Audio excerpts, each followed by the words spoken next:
Hey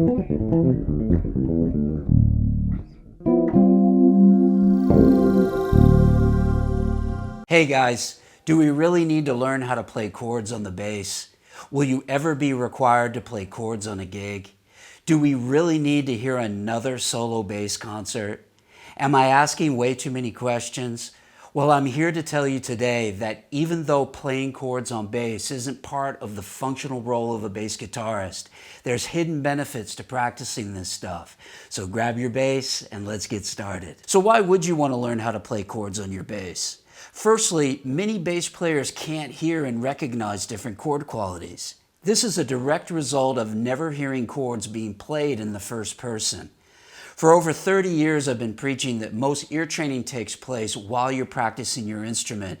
So if you never play chords, it'll become increasingly hard to hear them. What you'll find is most of the chords that sound good on the bass guitar are primarily made up from 3-note voicings, consisting of the root, third, and seventh.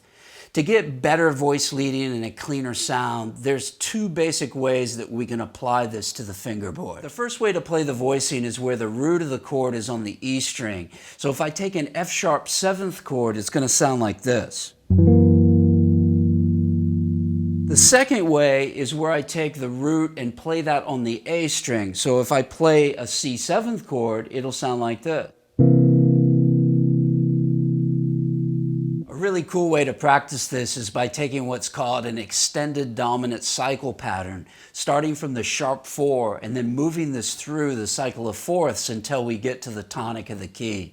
So in C major, this would sound like this.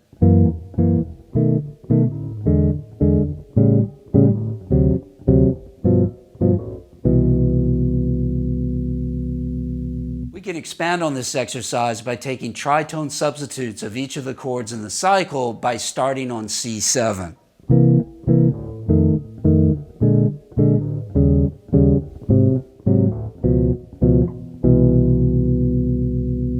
Another great reason practicing chords can benefit you is that you must learn to curl your fingers to get a good sound where all the notes are heard.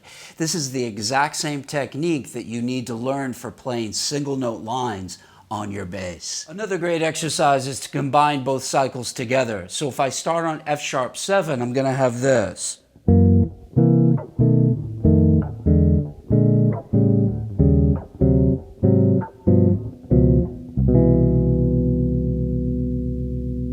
Applying the same principle starting on the tritone substitute, I'm going to have this.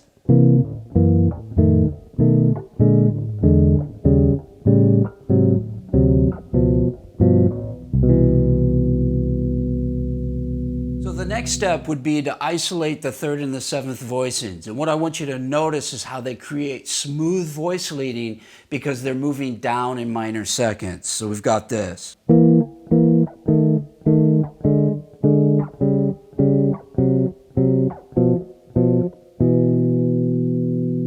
So if we start to isolate the resulting bass lines, what you're going to see is how this applies nicely to your garden variety walking lines. Here's the first variation starting on F sharp 7.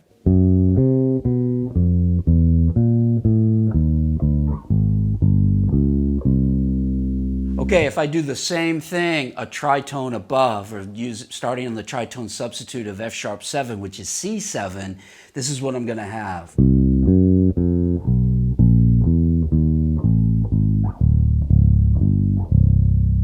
So what I want you to notice is how the bass line always descends by a minor second after going up or down a tritone. So in conclusion, learning to play chords on the bass guitar can enhance your ability to hear chord qualities with greater ease, improve your left hand technique by getting that optimum curl in each finger, along with starting to develop some compositional ideas that you can experiment with. If you want to see how this stuff could be applied and adapted for solo bass performance, then check out this video right here.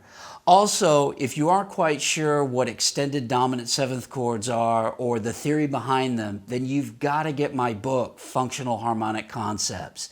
The link is in the description box below. If you're interested in becoming a better improvising bass player and learning great musical content from arpeggios to grooves, then subscribe to my channel now. If you like this lesson today, then be sure to support my channel by giving it a big thumbs up. Until next time, practice smart, work hard, and play creatively.